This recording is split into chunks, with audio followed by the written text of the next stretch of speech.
Well, first of all, I'd like to say Nuggumbi before I introduce myself. Nuggumbi means hello in the Dharawal language.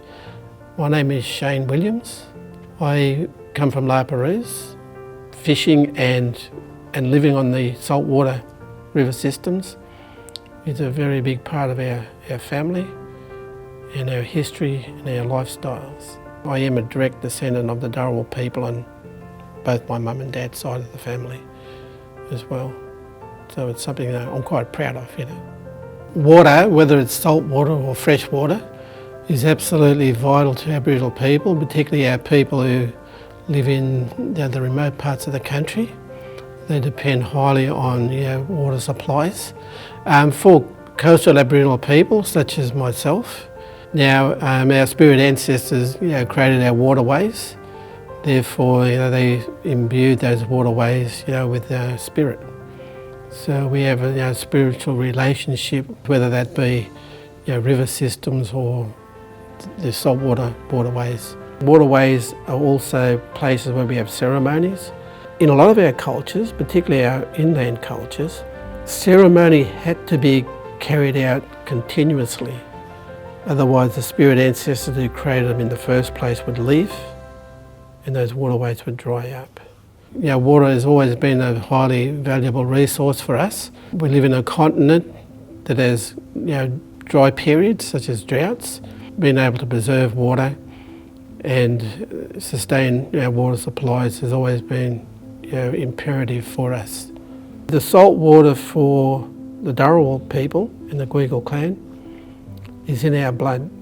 When we see any kind of contamination or destruction to the waterways, it does have a profound psychological impact on us, to the point where it could lead to depression. So our relationship with the waterways is not mythological.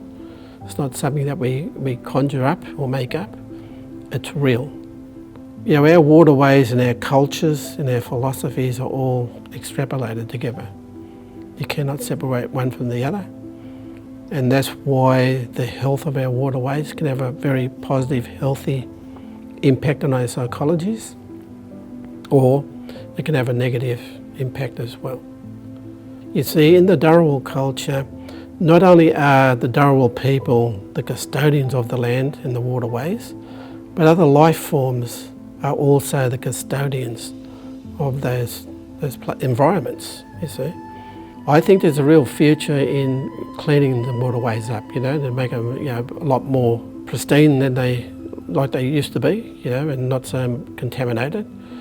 And I think, by rejuvenating the waterways and bringing it back to health again, will have a profound impact not just on the other life forms that live in that waterway, but the humans that live around those waterways as well. So if we look after the land and we look after our waterways and keep them healthy, then we're keeping ourselves healthy. And I think that's something we should be taking into the future, because our relationships with those waterways is inseparable. And I'm sure a lot of non-Aboriginal people have developed strong relationships with those waterways as well. So we all need to work together to ensure that our waterways are rejuvenated. Do our best, to make sure that contamination doesn't get to the levels that they are at the moment or have been in the past.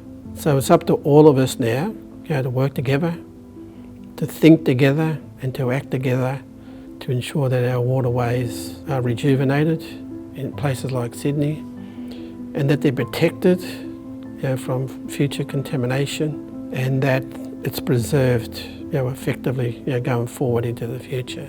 Our biggest concern at the moment with our saltwater is the global warming of the planet.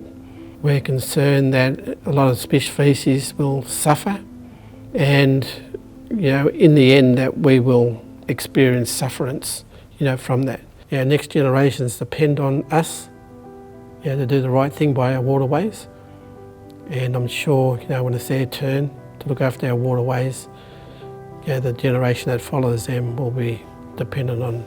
Science is very effective in finding practical solutions to reversing the contamination of our waterways.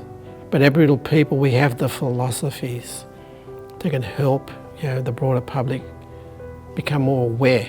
It's up to Aboriginal people and their philosophies to work with science so we can create a third knowledge system that can be applied to the preservation and the protection of our waterways. So science and Aboriginal knowledge can work tremendously together. And I would like to see a lot more work done in that area going forward into the future. We, like I've been saying, have a spiritual relationship with our waterways, and we would like those values to be passed on to the next generation of young Australian people, because water is the Earth's most valuable resource. You can't drink gold, you can't drink diamonds, you can't drink oil, but our bodies depend entirely on the Earth's water supplies.